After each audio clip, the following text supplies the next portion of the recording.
62। जब दुश्मन आमने सामने हो। 3। विलियम ने अपनी ठुड्डी के नीचे बालों के छोटे से हिस्से को सहलाते हुए सोचा कि क्या केट उसे वह दे सकती है जो वो चाहता था। तुम्हारी बातें तब तक कायल करने वाली थी जब तक तुमने मेरे दुश्मन की पत्नी बनने की बात नहीं की। मैं तो चाहूंगा कि एडगर कॉलिंस जैसा आदमी सांस लेना ही बंद कर दे।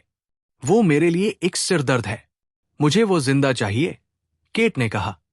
वो ऐसा कुछ भी नहीं करने वाली थी जिसका अंजाम एडगर की मौत हो।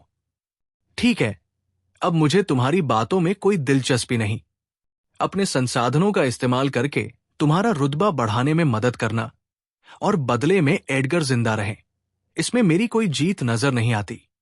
अगर तुम मेरी दोस्त बनना चाहती हो तो अपनी बहन को एडगर से अलग करने का कोई रास्ता सोचो ताकि मैं उसे हासिल कर सकूं, और तब शायद मैं तुम्हारा रुतबा बढ़ाने पर विचार करूं।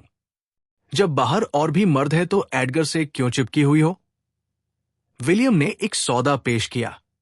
तुम दोनों के बीच कोई सौदा नहीं होगा। कृपया जाओ विलियम। तुमने अपने प्रस्तावों से एक से ज्यादा बार हमारी बेइज्जती की है। कटरीना ने बातचीत खत्म कर दी। ये आखिरी बार नहीं है कि तुम दोनों मुझे देख रही हो। मैं मेहरबानी करके तुम्हारा पैसे का कर्ज मिटा रहा हूं, लेकिन तुम्हारे परिवार पर मेरे 2 कीमती लोग उधार हैं। या तो मुझे कोई अच्छा विकल्प ढूंढ कर दो या मैं तुम दोनों के लिए वापस आऊंगा। बैरोनेस, मुझे यकीन है कि तुम इतनी समझदार हो कि जानती हो कि मैं उस तरह का आदमी नहीं हूं जिससे कर्ज लिया जाए। डेस्मंड के लिए मुझे अफसोस है, विलियम ने कहा, लेकिन उसके शब्दों में भावनाओं की कमी साफ झलक रही थी। अगर मैं एलेसेंड्रा को तुम्हारे पास लाती हूं तो तुम्हें अपना वादा निभाना होगा और मेरा रुतबा बढ़ाने में मेरी मदद करनी होगी, केट ने कहा, क्योंकि वो अब भी एलेसेंड्रा को उसकी जगह से हटाने के लिए दृढ़ थी। इससे कोई फर्क नहीं पड़ता था कि विलियम एडगर को जिंदा नहीं छोड़ेगा। किसी न किसी मोड़ पर वो विलियम से छुटकारा पाने के लिए एडगर के साथ मिलकर काम कर सकती थी। मैं इंतजार करूंगा, विलियम ने जवाब दिया। उसके पास करने के लिए और भी बेहतर काम थे, इसलिए वो घर से निकलने लगा। मुझे उस आदमी से नफरत है। जैसे ही विलियम उनके दरवाजे से बाहर निकला, कटरीना बुदबुदाई। उसे भरोसा नहीं था कि उसने उनका कर्ज माफ कर दिया है, इसलिए वो उसे 2 लोग ढूंढ कर देने के बजाय उसके पैसे चुकाने वाली थी। अगर उसे अपने 2 लोग वापस चाहिए तो उसे उनके लिए एडगर के पास जाना चाहिए। केट, कृपया मुझे बताओ कि तुम्हारे दिमाग में ऐसा क्या आया कि तुमने विलियम के साथ काम करने की कोशिश की। वो खतरनाक है। बिल्कुल, हम अकेले हैं, मां। कौन जानता है कि एलेसेंड्रा हमारे बारे में एडगर को क्या बताएगी? क्या होगा अगर एडगर हमें मारने की कोशिश करे जैसा उसने मेरे पिता के साथ किया था? क्या होगा अगर कोई भी जिसकी मेरे पिता से दुश्मनी थी हमसे उलझने के लिए आ जाए? जब बात एडगर की आती है तो विलियम एक मजबूत प्रतिद्वंदी है। कटरीना को सुखद आश्चर्य हुआ कि केट इतना आगे का सोच रही थी। यह साफ है कि तुम्हारे दिल में अभी भी एडगर के लिए भावनाएं हैं। क्या तुम सच में किसी ऐसे व्यक्ति के साथ उलझना चाहती हो जो उससे नफरत करता है? हां, मैं अभी भी एडगर से प्यार करती हूं और मैं उसे चाहती हूं, लेकिन मैं जिंदा भी रहना चाहती हूं। मैं कुछ नहीं कर सकती अगर वो एक दिन हमें मारने का फैसला कर ले। मैं एलेसेंड्रा से भी छुटकारा पाना चाहती हूं और विलियम सबसे अच्छा विकल्प है। एक बार विलियम के पास एलेसेंड्रा आ गई तो शायद एडगर उसे वापस नहीं पा सकेगा। मुझे इस बात की परवाह नहीं है कि मैं एडगर को कभी हासिल कर पाऊंगी या नहीं, लेकिन मैं एलेसेंड्रा को उसके साथ खुशी खुशी रहते देखने के बजाय मरना पसंद करूंगी। मां, हमें ऊंचे दर्जे के लोगों से दोस्ती करने की जरूरत है, केट ने कहा। बेहतर होता अगर उसके पिता के जिंदा रहते हुए उनके बेहतर परिचित होते, ताकि वे उनकी मृत्यु के बाद उन लोगों पर निर्भर रह सकें। लेकिन उसके पिता के किसी भी सच्चे दोस्त के पास बड़े पद नहीं थे। विलियम के आने से पहले कटरीना ने केट से एलेसेंड्रा और एडगर के बारे में भूल जाने को कहा होता, लेकिन जब एडगर ने खुलासा किया कि वो उसका राज जानता है, तो कटरीना उसे ऐसे ही नहीं छोड़ सकती थी। वो एडगर को मरवाना चाहती थी, लेकिन उसे विलियम जैसे आदमी पर मदद के लिए भरोसा नहीं था। एडगर जैसे आदमी के निश्चित रूप से और भी दुश्मन होंगे, और उसने उन सबको ढूंढ निकालने की योजना बनाई। केट, हमारी सारी समस्याएं हल हो जाएंगी अगर तुम एडगर के बारे में सोचना बंद कर दो और किसी दूसरे अमीर आदमी के पीछे जाओ।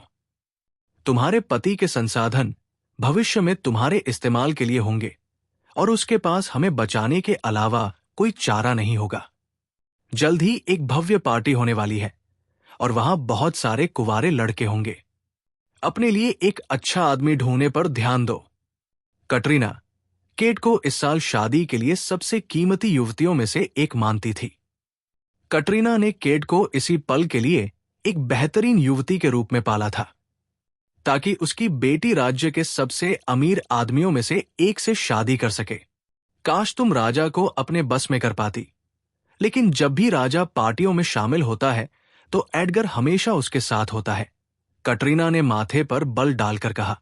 ऐसा लग रहा था कि वे जिस भी रास्ते पर मुड़ती, एडगर किसी न किसी तरह उनके सपनों को तोड़ने के लिए वहां मौजूद होता। सच तो यह था कि यह सब केट की गलती थी, लेकिन कटरीना में अपनी बेटी को यह बताने की हिम्मत नहीं थी। केट के पास एलेसेंड्रा या किसी अन्य युवती के कदम बढ़ाने से पहले एडगर को अपना बनाने के लिए बहुत समय था। मेरे दिमाग में एक विचार है कि मेरे लिए एक अच्छा पति कौन होगा। एकमात्र कमी यह है कि मुझे उसे कितनी युवतियों से दूर रखना होगा। मैं एक पति की तलाश करने जा रही हूं, लेकिन मैं अपनी नजरें एडगर पर भी रखूंगी, इससे पहले कि आप आह भरें। याद रखें कि मेरे पास एलेसेंड्रा के खिलाफ एक तुरुप का इक्का है। प्रिसिला कॉलिंस मुझे बहुत पसंद करती है, और मुझे यकीन है कि वो एलेसेंड्रा को पसंद नहीं करेंगी। केट मुस्कुराई। वो उस पल दीवार पर मक्खी बनकर देखना चाहती थी जब वे दोनों मिलेंगी। मैं तो उसके बारे में भूल ही गई थी। कटरीना बुदबुदाई। यह सच था कि प्रिसिला केट की प्रशंसक थी, और हमेशा केट से कहती थी कि अगर उसे किसी भी चीज की जरूरत हो तो केट प्रिसिला से मदद मांग सकती है। मेरी प्यारी बेटी। कटरीना ने केट के माथे पर एक हल्का चुंबन दिया। मां, मैं कोई बच्ची नहीं हूं, केट ने शिकायत की, चुंबन को पोंछते हुए, क्योंकि इस उम्र में माता पिता से चुंबन लेना शर्मनाक था। प्रिसिला कॉलिंस वो इंसान है जिसे हमें अपने करीब रखना चाहिए। जैसे ही उसके बेटे की शादी की खबर उस तक पहुंचेगी, प्रिसिला लॉकवुड आ जाएगी। वो मेरी मदद करने के लिए एकदम सही व्यक्ति है। तुम्हारी। कटरीना ने इससे पहले कि केट ध्यान दे पाती, खुद को सुधारा। वो तुम्हें एडगर के करीब ले आएगी। कटरीना केट को अपने अतीत के बारे में या ये नहीं बताना चाहती थी कि एडगर इसके बारे में जानता है। कटरीना ये भी नहीं बताना चाहती थी कि वो उस आदमी को मारने जा रही है जिससे उसकी बेटी प्यार करती थी। जो कोई भी उसके राज जानता था, उसे अपने अतीत को छिपाए रखने के लिए मरना ही था। उसे ये भी खोजना था कि एडगर ने ये जानकारी हासिल करने के लिए किससे बात की थी। उसके अतीत से केवल एक ही व्यक्ति अभी भी जिंदा था, लेकिन कटरीना को यकीन था कि वो उसे कभी धोखा नहीं देगा। ऊपर जाओ और अपनी सबसे अच्छी पोशाक चुनो, केट। अब एलेसेंड्रा और एडगर के बारे में चिंता मत करो। तुम्हारी मां सब कुछ ठीक कर देगी और यह सुनिश्चित करेगी कि उन्हें तुम्हें चोट पहुंचाने का अफसोस हो। कटरीना ने बोलते हुए केट के बाल संवारे। एकदम सही,